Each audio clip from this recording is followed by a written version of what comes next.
Welcome to XYPN Radio, where your host Alan Moore brings you into a community of fee-only financial planners who want to profitably and successfully serve Gen X and Gen Y clients. If you're ready to get the knowledge you need from leaders in your field, learn from forward-thinking advisors, and take action on your own goals, XYPN Radio is the show for you.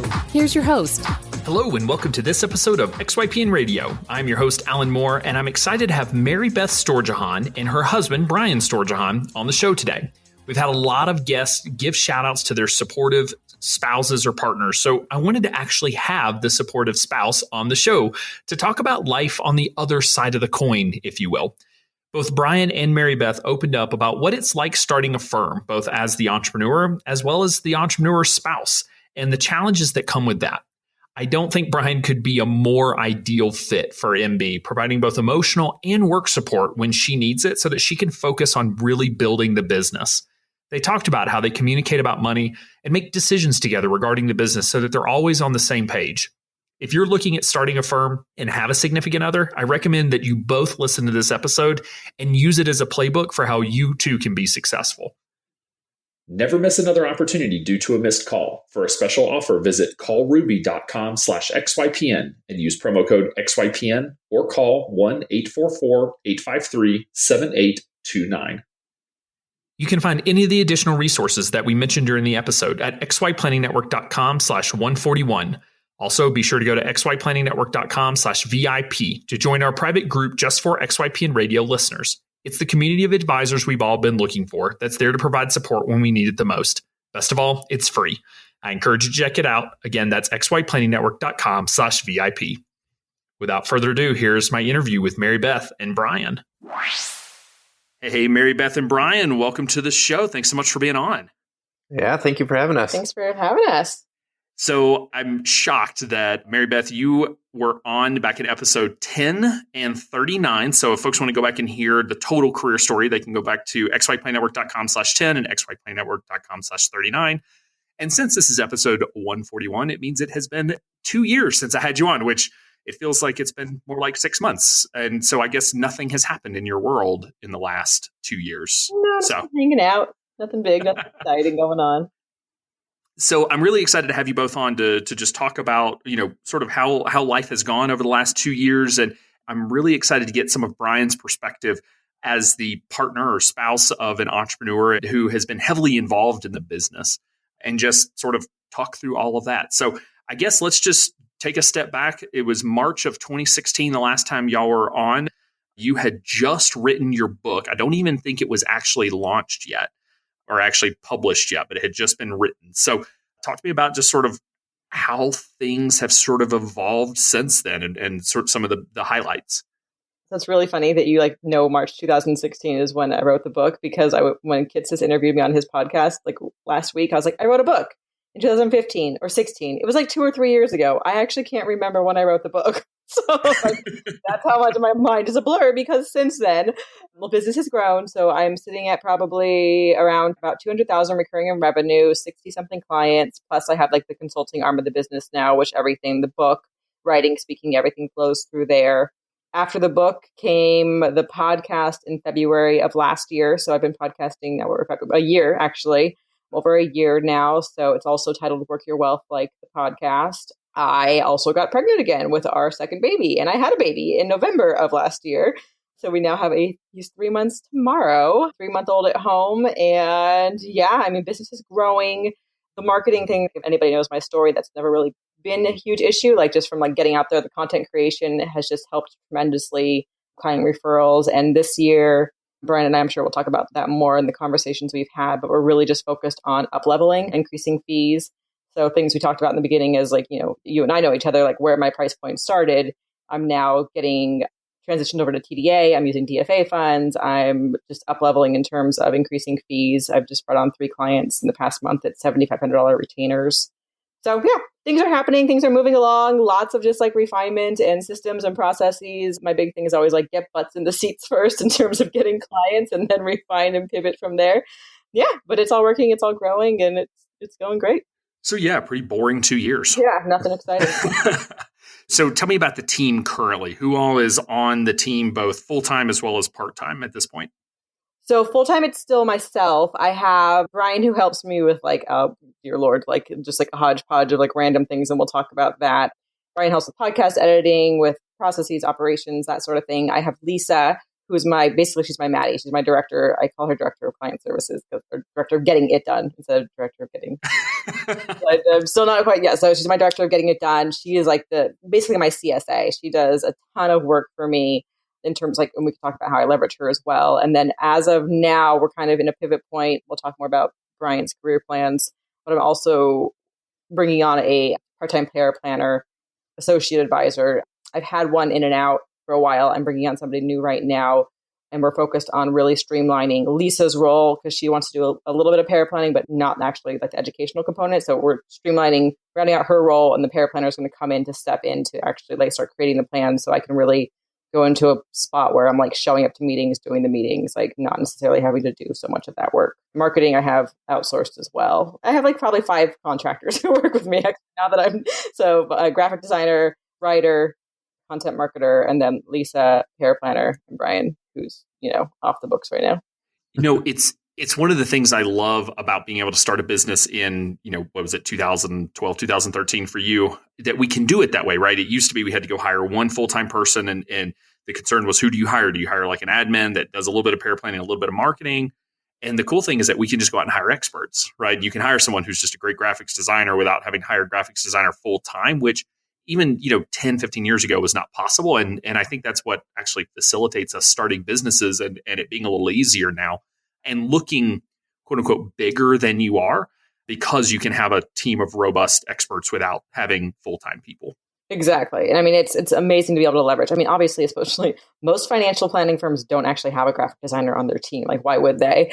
So being able to have somebody on retainer, especially the way I do marketing and the things that I put out there, social media wise, it's a huge asset and huge resource to me. And on that note too, I still, whereas a lot of XYPNers and advisors in general are spending money on overhead and office space, I haven't done that. So I spend my money on my content marketing, social media management, that sort of stuff, because that's what pays off for me. So to take a step back, Brian, could you give me sort of your career story and how you ended up on XYPN Radio? Sort of where did you start off your career? Sure. So I spent 11 years in the military as a helicopter pilot. Around the time, actually probably 4 or 5 months after Mary Beth and I had discussed her starting her own business, we also discussed me getting out of the military and moving over into the civilian world.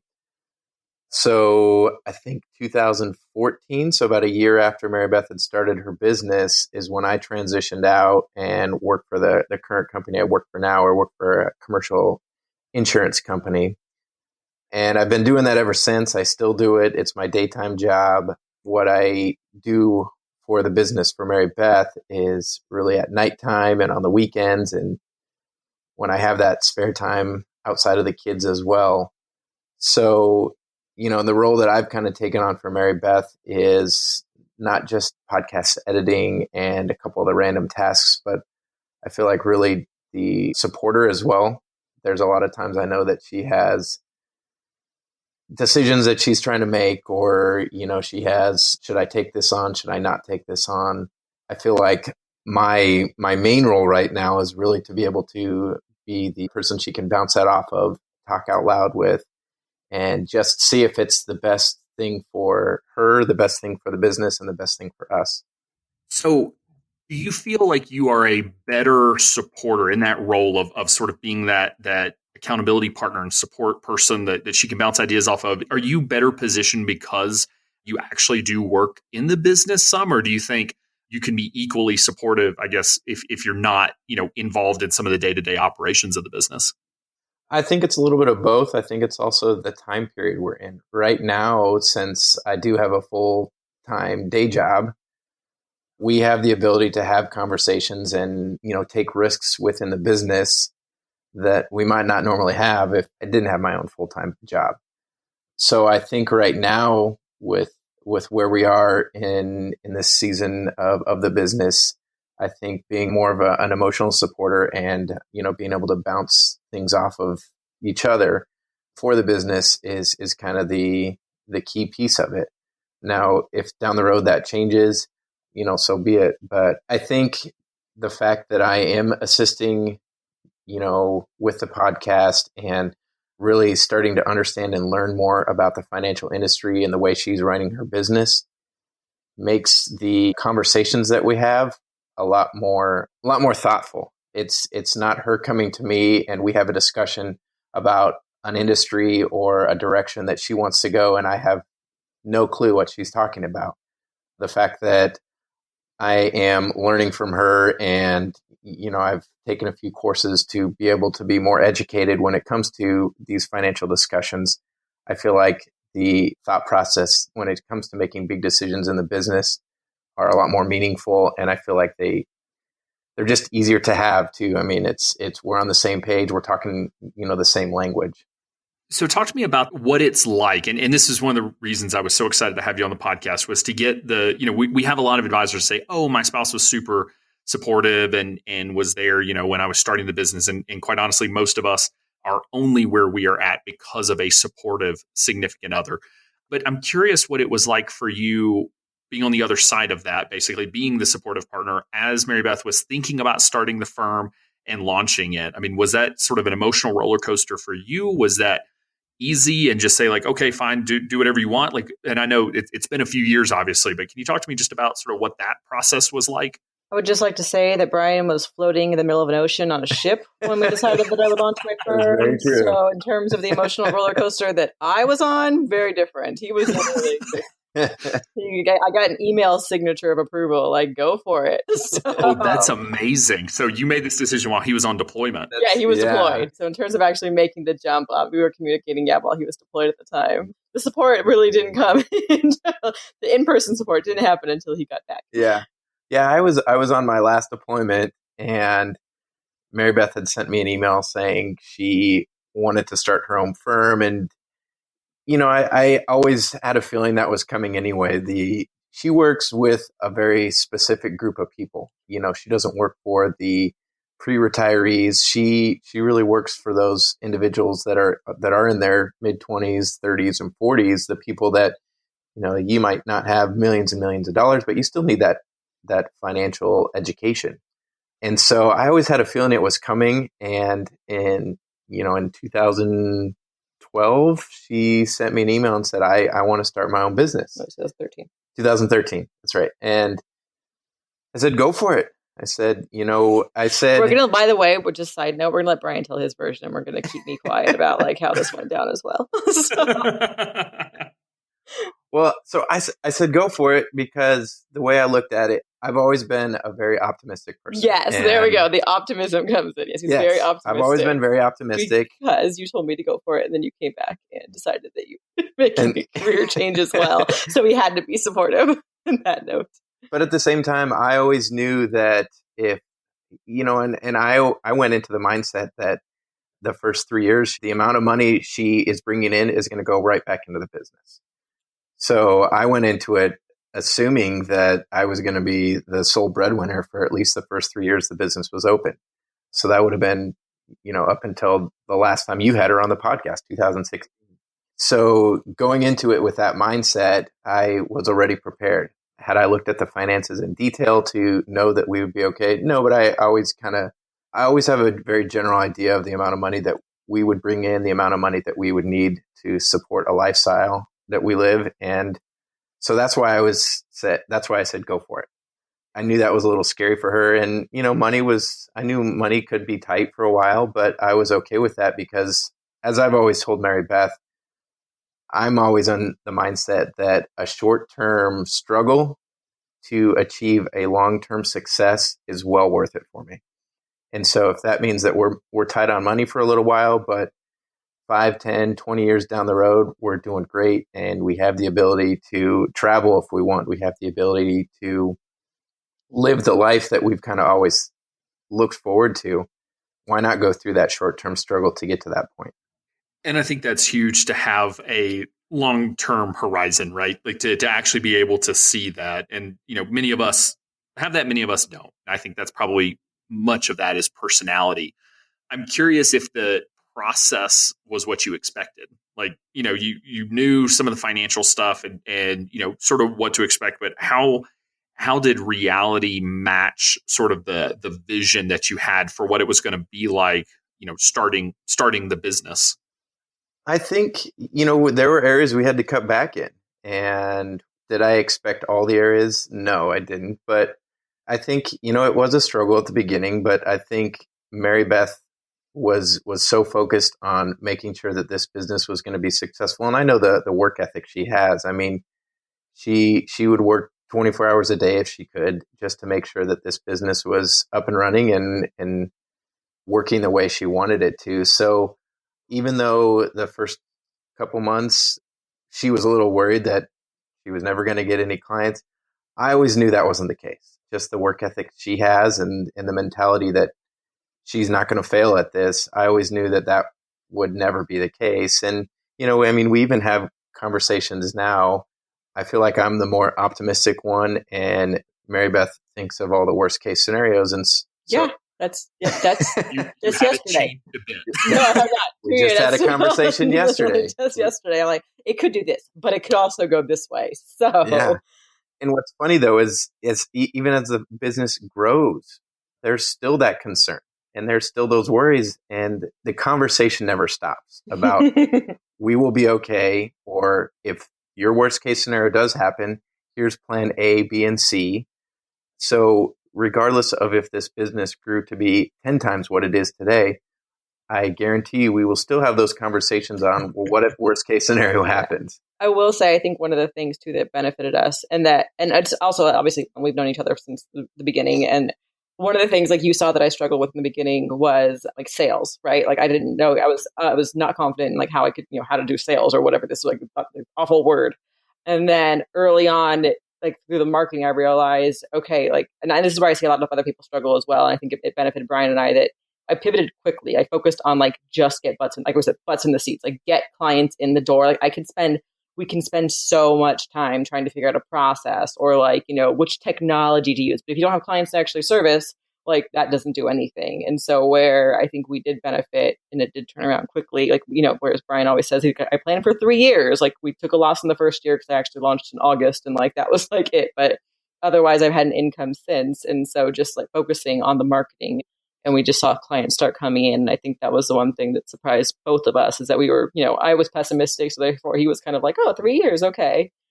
And then also during that time though, I will say like we launched Brian, I tell my clients, you can do it all. You just can't do it all at once. Well, we were like the epitome of like, let's do it all at once. I launched my business. He changed his career out of the military. And I think we went through IVF at the same time. It was just like, and we sold our condo and bought a house. We bought a house too. Yep. The house, yeah. So like all of those things, all within about a year and a half. There's like also that we're lucky we're still married to each other. Like on that note, that it was less stressful for us because we did have savings. Like that goes back to like what our job is as financial planners, right? I think that was where absolutely we cut back on spending, but we still had our emergency fund, right? Exactly. So when we looked at numbers, like we felt a little stressed and like change of lifestyle, but we knew we had things to fall back on, and that's what.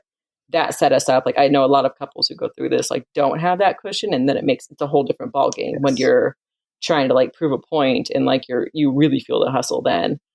Yeah, when you add financial stress to the stress of starting a business to the stress of, like I said, all the other things that y'all were going through in your life, like it's an extra layer that one can be avoided.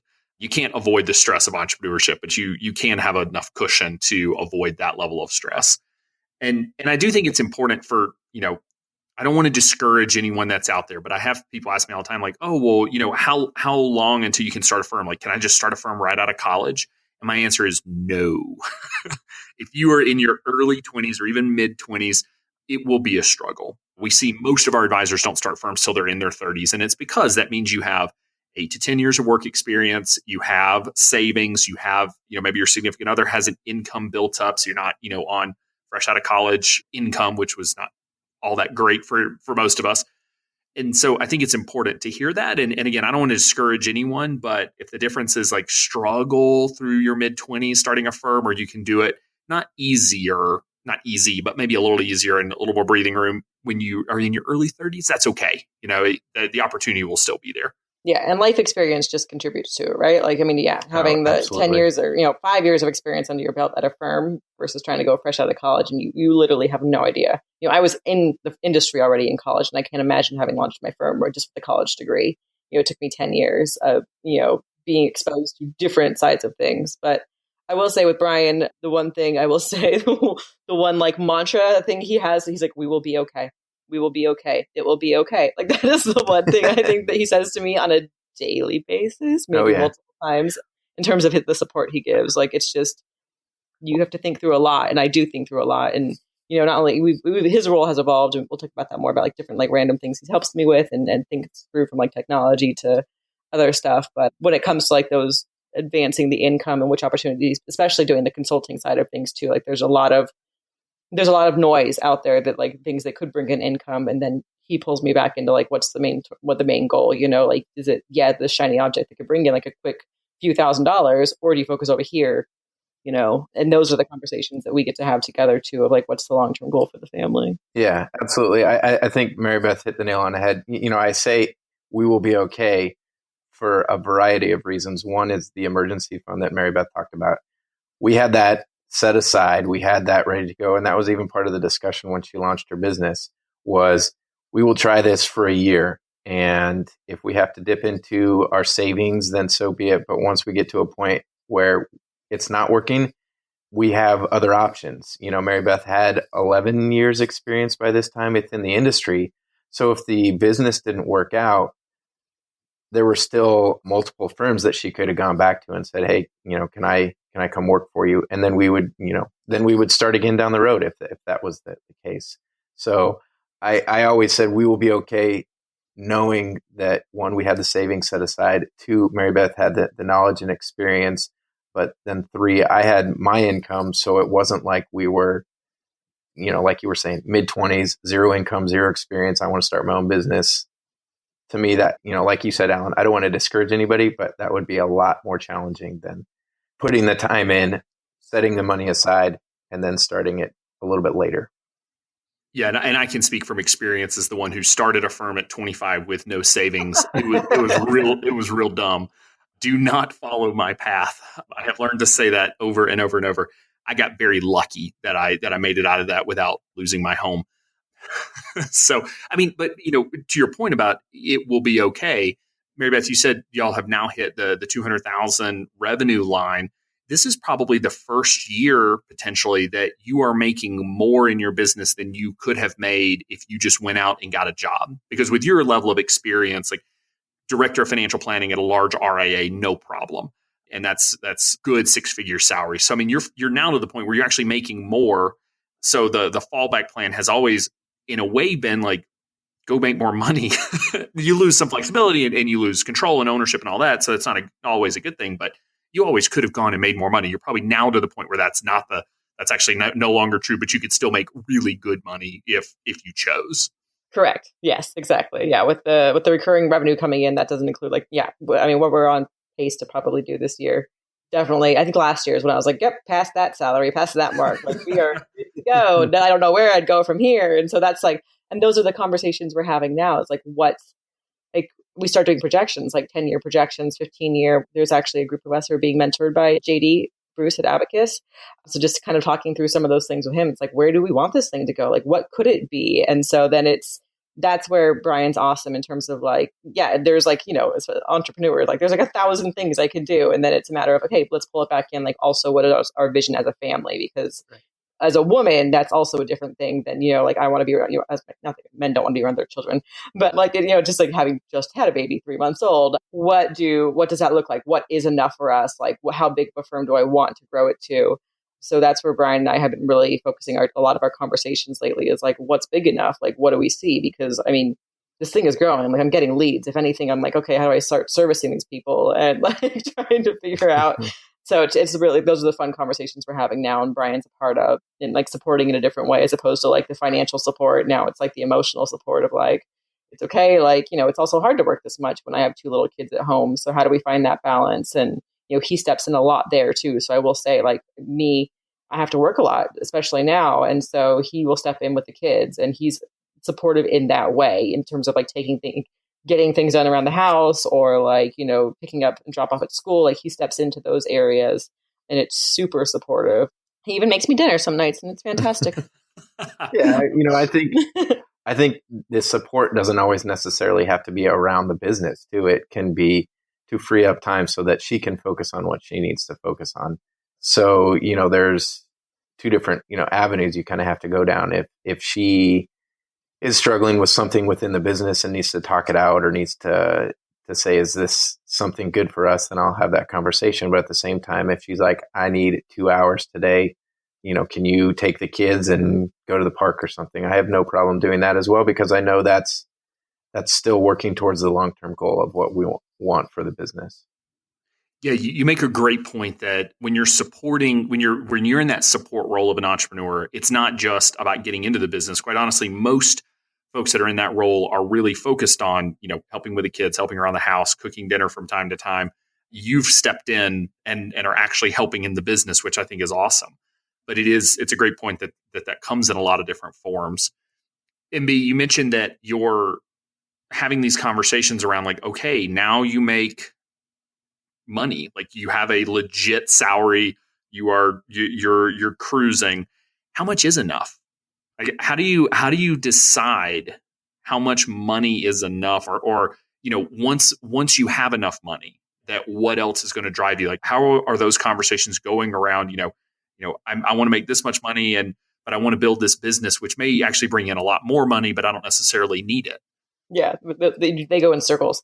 No, it was really funny because I think Michael is like, when I talked to Michael during the interview last week, he was like, you were saying the numbers, but you weren't saying the number like when we were doing the wrap up afterwards. And I was like, he's like, but I figured. And I was like, yeah, it's $500,000, like 500,000 gross net from the business is what I want my take home salary to be. Like that's basically enough. So whatever we need the revenue to be to get to that point, like that's where I'll feel like for our early retirement goals, for financial independence, other things. That's my vision. And that would basically probably be like and looking at the projections, right? Like we have like an overhead of, so realistically getting the business to probably a couple million in revenue, 1.5 maybe, I don't even know. But somewhere it's like 10 years out realistically, because I'm conservative. It is 10 years out, by the way. It'll probably be much sooner, but getting back to that pessimistic thing. And Brian is very open to letting me be pessimistic, which I totally appreciate, because that's how I compete with myself. So I do better than what happens anyways. But she sets very conservative goals, and then I smash them, and then I feel and then better. She crushes them. You know, and I know people that do the opposite. They set absurd goals, and then they're always depressed. And it's like, you grew more in the last, quarter than you've grown in your last 3 years. But it's like, I know, but I didn't hit the goal. Like I didn't hit the number. So you can go either way. You have to figure out how your brain works. But so is $500,000 a calculated number? Like, have you run out like your financial projection and said, like, this is when I want to retire, or when I want to be financially independent, I should say, and this is what it takes? Or is that more of like a realistically? No, that's me like literally giving us a huge cushion. Realistically, if we netted, even then, I feel like that's very conservative.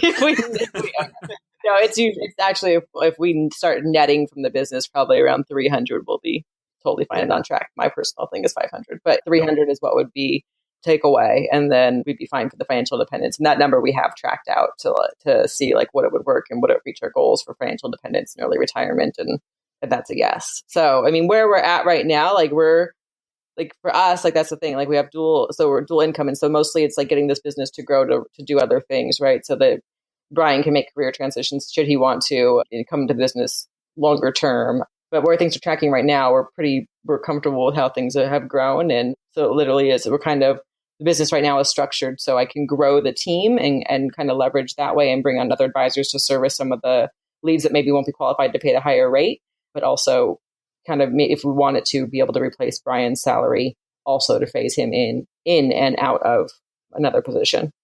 It makes perfect sense. I will tell you, I battle this with Kitsis all the time around the growth of XY, because I'm the optimist and he's the pessimist. He's yes, but it could all fall apart and all the members could leave. And I'm like, they could, but, and the mistake that we made, and I don't know if this is helpful at all, but the mistake that we made was we didn't hire fast enough because we were banking on pessimistic projections. We should not have based it on my projections, but basing it somewhere in between. Because what I ended up doing was burying our team until we are just now sort of feeling like everyone's feeling like, oh, I can breathe again, because we didn't hire fast enough, which is just, it was something we dealt with, but I am more of a fan of staying on the conservative side of the goals. Just there's a fine line between like being conservative and intelligent, and conservative and, we can't keep up, because you're going to produce the leads. Like, there's no question. You could always pour fuel on that fire if you chose, but obviously taking care of the clients is critical. So when we talk about like how much is enough and the business that you want to build, I mean, obviously you're approaching this, and I think in a wise way, but in a way most advisors don't, is you're sort of setting the revenue target out there. And then it's going to be a different business to support, let's say, $1.5 million of revenue than it would have been at, if you said, I want to make $500,000 gross. So if you're saying 1.5 million, like you're sort of envisioning that. How do you deal with the noise? Because you were one of the early young women that started a financial planning firm, right? You were out there on social media. People saw you. You get invited to speak at conferences and quoted in investment news and all of these things, lots of consulting opportunities, but not, I would say possibly none of that will actually lead to you building your firm to $1.5 million in revenue. So like, how do you deal with that and some of the opportunities that you've had that you've actually taken versus some of the ones that you've turned away? This is where Brian and I have lots of conversations about. And I will totally say, especially recently. Recently as well. Having 2 children really makes you streamline things. I will say that. One of the things that I did probably about 1.5 years ago. So obviously, part of our story that like we touted in the beginning of XYPN is like, you can do your own firm and you have the side income, right? So I always had like these side income writing things that could work. I was, like you said, I was speaking at industry conferences and doing all this other stuff. And then as the firm started growing and I started having a family, I realized, okay, A, I want to be around more. B, what's going to, again, going back to like, lack of a better term, what's going to get butts in the seats. And so I started realizing, okay, I love doing the industry stuff. It's fantastic to learn and grow and connect, but that's not going to get I'm not getting clients from that. So whereas you're invited to speak at things and to contribute to things, and this is really from a time standpoint, right? Like we're also growing our family. We have a young family at home. I'm starting to grow my firm. And so I basically envision myself later on down the road being able to contribute heavily to like the industry again and be able to volunteer and give back in certain ways. But in terms of noise, I actually probably maybe 6 months after I had maybe beginning of last year, 2017, I basically said like no more industry conferences, like no more, like I'm not going to do speaking for free. I'm not going to do paid speaking industry stuff. Like the only conferences, the only speaking I will do, unless I'm going specifically for my own CE credits, only speaking I will do will be like client facing, like I will get potential clients out of it. So it'll be to like basically female groups, like groups of women in different areas. And so that right there actually freed up, like me setting that boundary up, freed up a lot of things. So I can actually say no to those things. Like at this time, it actually won't work. So that was one of the noisy things I kind of shut down. For myself, there's a lot of noise being on social media as a woman anyways. That is where women hang out and I do a lot of marketing there. And so there was a lot of Facebook groups I was in early on. I basically went through and just shut them all. I turned off all of the notifications. Like I'm still in them. Whereas that was helpful for me in the beginning. It also just got very noisy and I could get tagged into different groups. And while I like being a resource there, those weren't necessarily producing leads for me. And so people now know they can go to my website. So that was kind of one of the things too, was shutting off all the notifications. And now I'm in the XYPN radio group. That one's super valuable to me, and a couple other ones like industry wise. Those are kind of where I hang out now. And then really just streamlining, what am I doing all of this for? So the big thing that I'm struggling with right now has been a lot of talk with us. I had plans to actually write Work Your Wealth for Entrepreneurs this year. So my second book, I had planned in my mind, I was like, I'm going to write it on my maternity leave. Again. Because what else do you have to do? Right. Because that's how I wrote the first book, right? Well, yeah, when you have one kid, your baby, she sleeps and you can write a book, you have more time, right? Babies sleep. But then when you have a baby and you have a 2-year-old, it is very, very different in terms of like, you have no time for yourself. Like, I appreciate your optimism after we talked about the pessimistic side that you have. It's, I don't know, Brian, is it like a bouncing ball of trying to figure out where things are going? Yes. Oh, yeah. Yeah. And so basically, I was like, I'm going to write a book. And he's like, yeah, you can write a book. Like, just let me know. And I was like, there's no way I can write a book. And so I was actually just emailing my attorney because I'm in the process of trademarking Work Your Wealth for that reason, for the books. And there's some other things I have in the works that I'd like to do. And I was like, how long do I have to write this book? So I basically have an 8-month window that's basically off the table. So noise-wise, like I'm taking things off my plate this year specifically so I can focus on putting the systems and processes and people in place at Workable Wealth. I realize like this is the main focus. Workable Wealth is the main focus.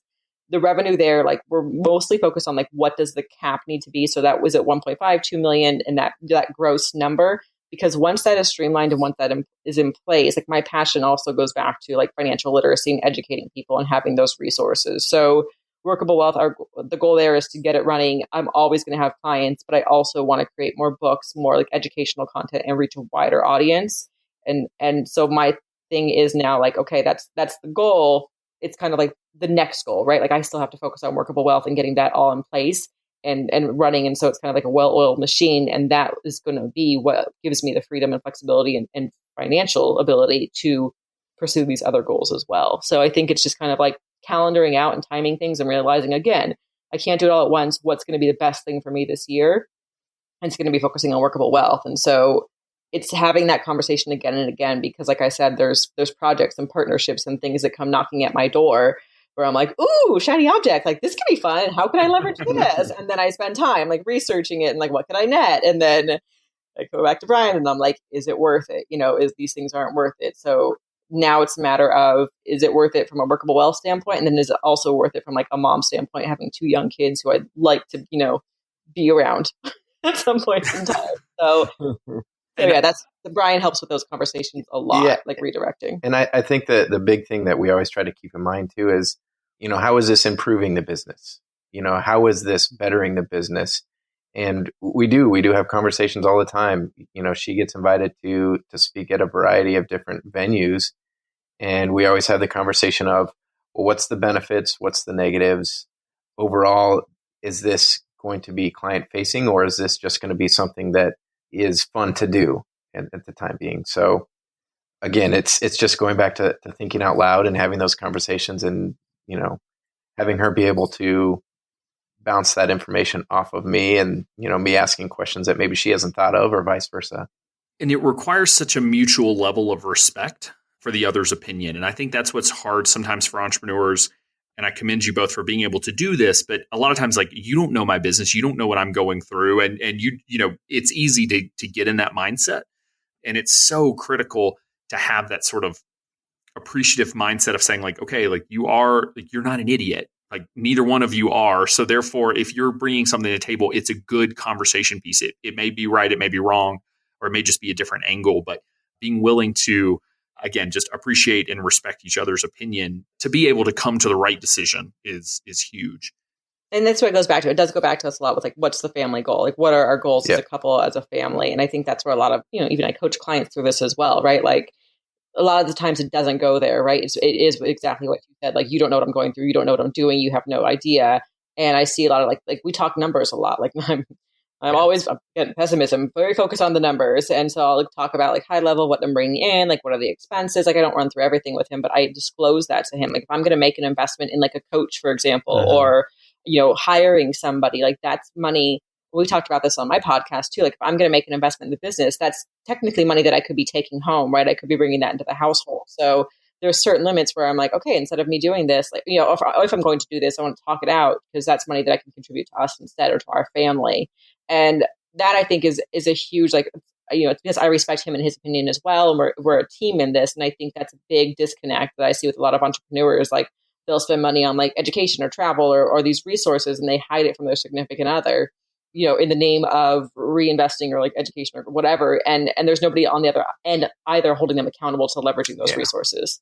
So I use Brian in that way. Like if we're going to pay for these things, like make sure we use them. Make sure we use them. Like we'll talk through like, this is the benefit, this is the con, like, and then, like, there's like a check-in going forward, like how is it being leveraged and stuff like that. So I think that's one of the ways that he's really supported me. And I show that I value his opinion and, our family and our relationship because I bring those things to the table because, it's kind of, if I'm going to take money that I would have as like, left over in the business and spend it in these areas and not tell him, that's the equivalent of Brian taking a bonus that he's going to get from his job and not tell me what he's doing with it, which wouldn't happen, So. No, it's a really interesting because I am very guilty of mental accounting on this one. So I approach this from the totally opposite angle. Whereas, Mary and I sit down and we say, how much money does Alan need to make? And does Mary need to make salary wise for our household to run? I take that out as a salary and then everything else is just business. It gets reinvested or maybe I make more money. And I never had that thought of like, well, if I hire someone, I will make less. And I think it's because I've mentally just totally separated business from personal. And that is not right or wrong. It's just I approach that very differently. So it's really cool to hear how y'all are, I mean, really coming into it saying like, hey, if we hire a paraplanner, it's going to cost us as a family $50,000. And so we're going to take that hit. Are we willing to make $100,000 gross in 2 years? Kind of a cool conversation to have.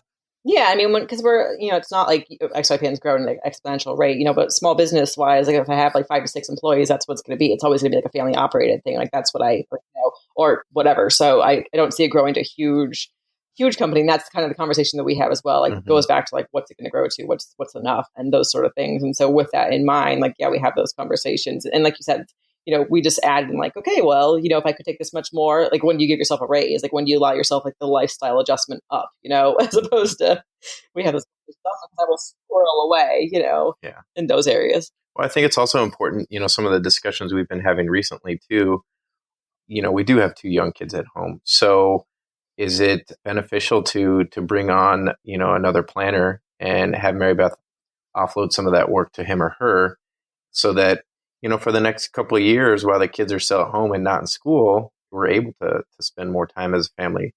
So it's important not only to focus on short-term goals, but long-term goals as well.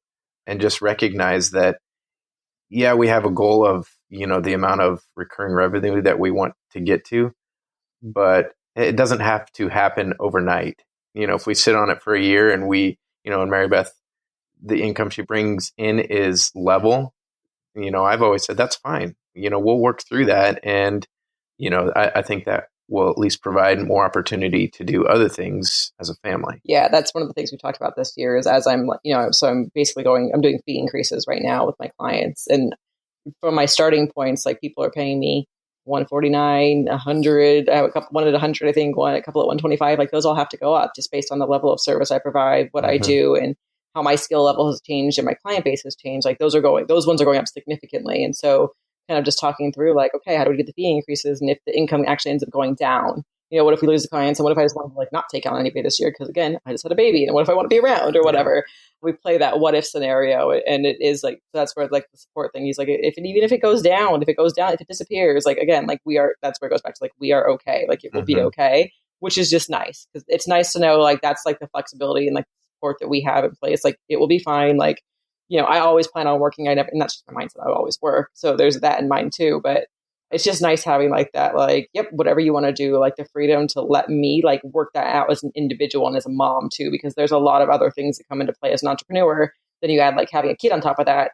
Then there's just like different things, like it's varying. And so he basically is very open to like whatever you need to like feel good right now. If we need to take a pay cut, we're fine. If you want to work hard, we're fine. That's what allows me to succeed. Just like that steadfast, like, yep, like whatever you need to do. And I think a lot of people don't necessarily have that from their significant other. So he doesn't ever tell me I'm crazy or I'm not doing enough or any of those things. Yeah, you and I are very similar in the chasing shiny object, likely ADD entrepreneur. I think it's very important for entrepreneurs that do experience that, the ones that want to be able to bounce 100 ideas off the wall and sort of see what sticks. You need someone in your life that can provide that support. And quite honestly, it may end up not being your significant other. And this is something that it doesn't mean you married the wrong person, but it may mean, they may not have signed up for entrepreneurship. And so they may not have signed up to be your Brian. The truth is it takes 3 people in my life to keep me from blowing things up. Because thankfully I have Kitsis and I've got my wife and I've also got Raul, our COO, all of which are just constantly my filters, which is awesome. And I desperately need that because when I was on my own, I was a bouncing ball in a small box. And I couldn't keep my head on straight. And so I think it's critical. Everyone, especially if everyone needs support, but especially if you are this sort of personality that wants to try new things and has conflicting goals and, wanting to spend time at home while wanting to grow a business, while wanting to make money, while wanting to be able to travel, like having the people in your life that can help you focus is huge because we will all get pulled into things that we shouldn't be doing. And you will get pulled into going and speaking at an industry conference, which I promise will do nothing for your career. Or what it did for mine was I sold my firm. And I'm not a financial planner anymore. And that can happen because, you sort of end up, and I'm happy with the way it went, but that is the risk that you run. Right. I mean, that's where I use Arlene. I have a coach as well. That's the other part, so with me, like in terms of, I've started working with Arlene probably actually before I had Luca. So middle of last year, that's been super helpful in terms of prioritizing working with a coach. And I use Lisa. She's like my gatekeeper, basically, just in terms of, I'm like, okay, why do we do this to my calendar? And so like we constantly have conversations about like, how can we better manage this? How do we say no? Like, how do we, and so I use her as well. So having a team in place that she's the person who says my no for me is fantastic, by the way. Like, just so amazing to have her to be like, okay, unfortunately, she's not available right now, or different things. And so having those people who I can lean on in different ways is really helpful and allows me, again, to do my best work. So I'm curious about some of the big changes that y'all have made at the firm, because, when you first started out, you were pure planning, really no investment management. And then you started just sort of outsourcing to a TAMP. And then you mentioned at the beginning that you're now getting on with TD Ameritrade and recently went through DFA's investment qualification, their vetting process that you use DFA funds. So talk to me about the decision to start managing money and where that came from. So when I launched, I think in talking about things that I do well and that I'm confident in, I was confident in my planning skills. Like I managed a financial planning department, and that was like one area I was like, I've got this down. My planning process is good. And investments was one of the areas I always felt a little bit like, it doesn't really excite me.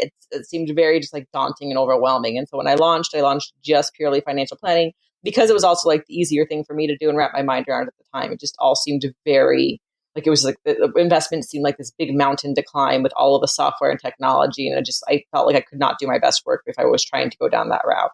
I also, again, hold myself to high standards, as Brian knows. So we talked about that. And then when it came time, I think I got on with the TAMP like 3 years ago, kind of just adding it as a service to clients and shifting things to make relationships a little bit stickier. It was basically like an add-on, like, if you want me to do this, I can. It was always like just like an option, which is great. That's fine. And it's worked out well. But now going forward, I just want to, like, my client, I'm bringing on bigger clients. I want more control and flexibility.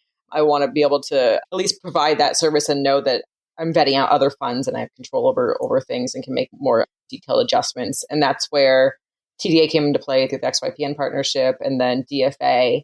So I basically, as of probably, I was prepping for this transition in the middle of last year, I think. Mm-hmm. And I started basically getting on board at TDA and then looking into DFA. And then I basically said, like, as of January 1, like when I went back to work after my maternity leave, was that I was going to start making a transition. And so now basically clients are coming on, and the way that I'm quoting is just like a 1% of income, 0.5% of net worth, to like TBD on whether or not include their real estate assets. And the other thing is I usually also add on an extra, depending on if they're entrepreneurs, because I do so much business planning. Mm-hmm. I do a lot of like business financial coaching as well that most planners don't do.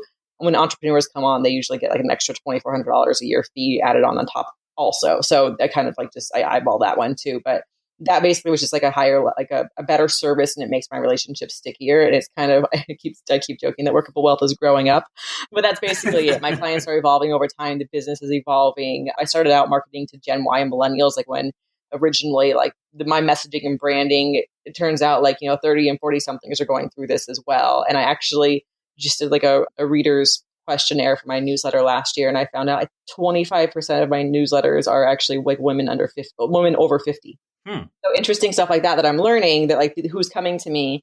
And so basically that was kind of the thought process, was to offer this other service. It makes relationships stickier. It allows me to kind of up-leveling is like up-level is my word of the year probably, but just like up-leveling and doing things, providing even higher level of service to my clients, because that is an area where people are concerned or don't want to think about it.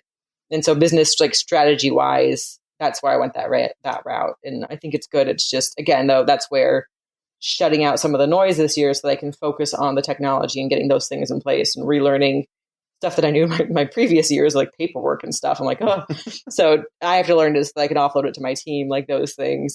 Again, like that's basically it. So I think just strategy wise, like being able to take on bigger clients and provide like a more holistic level of detail.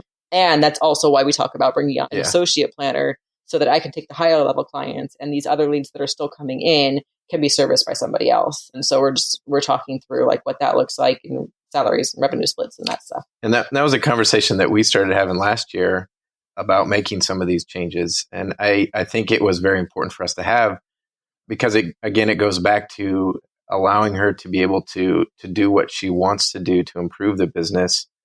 And I've always said, I will support you in whatever you want to do.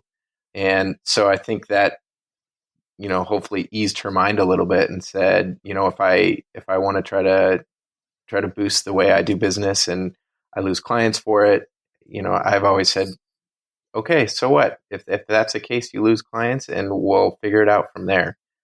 She kind of talked about how she started out, the first fees she offered, and obviously the amount of information and what she's doing to provide for clients is pretty significant. So there's a reason why fees have had to go up. And absolutely, and I've always been there to say, yeah, you need to increase your fees because of what you provide your clients. And so having those open conversations, I don't know, it just hopefully it makes it a little bit easier for her to say, okay, yeah, I'm going to do this, rather than going back and forth in her own mind saying, should I do it? Should I not do it? What if I lose all my clients again?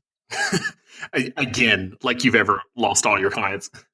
Yeah. But she's never lost them. But it's that constant conversation she has with herself. The fee increases, like we went through like the spread, like spreadsheets together and stuff, just figuring out like who do we, he kind of like crunched the numbers and he's like, this is what this is the number of increases you need to make up for like X number that could fall off to like actually, just free up time. And then also, again, like what we could bring in another planner at to do service the lower level clients, because right now the way it's set up is people have to request a consultation, and then I basically let them know my fees from there. They're on my website too, but I remind them, here's my fees. And then they have to basically say like, okay, before I approve, like I want an ongoing planner and these fees are within my budget, because I don't have the capacity. I think I had like 120 leads last year. Like I don't have the time to talk to all those people. Yeah, which I know people would be horrified and I should talk to everybody. So blah, blah, blah. Absolutely, we know all that. Not. No, that's... I had, so stuff like that where I could bring on somebody else. Like that's also probably missed opportunities now that we need to have the systems in place to start monetizing and making stuff available. So remind me, you started your business in August of 2013. So we are 4.5 years in. I think it's a great point for especially the folks that are looking at starting a business, that it is okay for your business to grow up over time and that you don't have to do it all at once. You rolled out, you started with, $100 a month service for just financial planning. And that has evolved tremendously to the, quoting $7,500 retainers, right? They would have taken 6 or 7 clients to make that much when you first started. And you've been able to add services and add additional marketing that, to your point earlier, you can do everything. You just can't do everything today. And that it is okay to let the business evolve. I encourage folks, and we just, none of us knew at the time how underpriced we were. So I do encourage advisors to maybe start at $150 or $200 a month, depending on where your client is. We still use that sort of 1% to 2% of income rule of thumb, depending on take your ideal client. They'll generally pay between 1% and 2% of income. So you can think, you can leverage that a little bit when you're determining your fee, but you will raise your fees over time as you develop confidence, as you develop your service model and just get your feet under you. But it's okay to let the firm grow up over several years and let it evolve. Exactly. And I think that's one of the things is like, give yourself grace is what I say. Like at this point in time, like you're not going to know it all. And that's where I do see even people in XYPN, like it's just, you can spend so much time going down these rabbit holes trying to find the right CRM or the right technology. But again, if you don't have clients in place, like it does not work. You're not going to, and you're going to have an angry spouse maybe, depending on like what you're trying to prove to them. So focusing first on like, I think marketing, if that's like not your strong point or your sales side, like that's the part that's going to bring in the clients. That's just part of what we do. So if you want to have your own firm, you can't ignore that part. It's very true. You gotta adjust to your clients. If Mary Beth would have gotten every single system in place, she might still be working on that and not have gotten any clients. So I really think you need to get your clients and then adjust to them and what their needs are before you really start to try to put systems in place. So y'all have mentioned a lot of things that are sort of in the works. You're rolling out the investment management service. You're raising fees. Sounds like you may be hiring, full-time paraplanner. You already have one team member. Is that sort of the 2018 plan? Are there other things that you're going to be working on this year that you're focused on around infrastructure or whatnot in order to sort of lay the foundation for your company to continue to be able to grow and be the firm that you have in your mind that it will be in 10 years? No, I think we have our work cut out for us. I think so. increasing fees is just on the plate right now, leveraging TDA, getting people transferred over there, setting up DFA, making sure we're leveraging that appropriately. I think, and then also bringing on, like rounding out like the team roles. So again, making sure Lisa's role is very clearly defined, what she's going to do and what that will look like, rounding out the associate financial planner's role, where that's going to help leverage, whether that's going to make right now it's kind of like a plug-in. The person we're bringing on is going to be like, let's offload stuff for the next 6 to 12 months and see if it works. If it's a fit, then we'll bring you on and start revenue sharing and all of that stuff as well. Brian's role has been helping out a lot in terms of like compliance and operations, looking at those sort of like terms, putting processes in place, looking at technology, CRMs, continuing down that path as well. So I think it's just really just rounding out what the team's going to look like and then doing all of the other things. I think we have our plate full for the year. Nothing else though. It's mostly just like my goal for myself is to really get clear on the vision of like what this thing looks like. You know, we're at that 1.52 million in revenue. What is that? How many people are in place? Who are those people? I'm trying to find time to do that kind of planning and like visioning, but that's kind of what I want. That way I can start to put those pieces in place. Because I think you're right. The one thing where I'm struggling is I'm not hiring fast enough and I'm basically at capacity. Right. And then it's hard to hire because you're at capacity and don't have time to train. Right. Oh, that's exactly where I'm at right now. So I'm constantly in my inbox, like, what can I push off my plate to Lisa?